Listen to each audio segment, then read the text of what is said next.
धर्म करके, पुण्य करके, कथा श्रवण करके, संत ब्राह्मण गौ की सेवा करके, यज्ञ करके कभी ये मत कहना कि हमने खूब कर लिया, हमने बहुत कर लिया।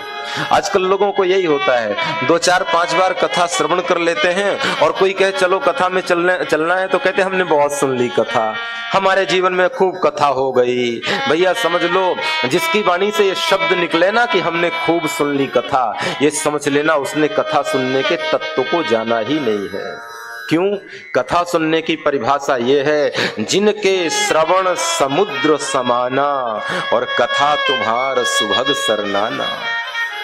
वाल्मीकि जी ने यही तो भगवान श्री राम को कहा था कि राघव, उन भक्तों के हृदय में निवास करना जिन भक्तों का हृदय, जिन भक्तों के कान सागर की तरह गहरे हों और आपकी कथा रूपी नदियां आके भरती हो लेकिन तृप्त नहीं होता हो। जैसे समुद्र कभी उफनाता नहीं है, दुनिया भर की नदियां जाती हैं उसमें, लेकिन आपने समुद्र को कभी उफायमान होते हुए नहीं देखा होगा। समुद्र कहे कि बस भी करो, अब भर गया हूं।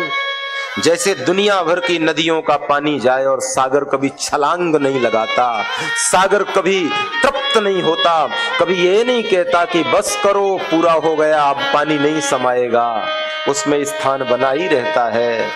ऐसे जिसके कान इतने गहरे हो जाएं कि कथा रूपी नदियां आती जाए, आती जाए, आती जाए, लेकिन भर ही निरंतर हो ही न पूरे, तृप्त ही न हो, उन भक्तों के हृदय में भगवान का वास होता है। तो वेद व्यास जी ने इतना सब कुछ किया, लेकिन इतना करने के बाद भी मन अतृप्त है। और मैं यही कहना चाहता हूं, कथा सुन करके, धर्म करके कभी तृप्त नहीं होना। जिस दिन तुम तृप्त हुए उसी दिन से यात्रा डगमगा जाएगी। चलते रहने में जो आनंद है, पा जाने में वो आनंद नहीं।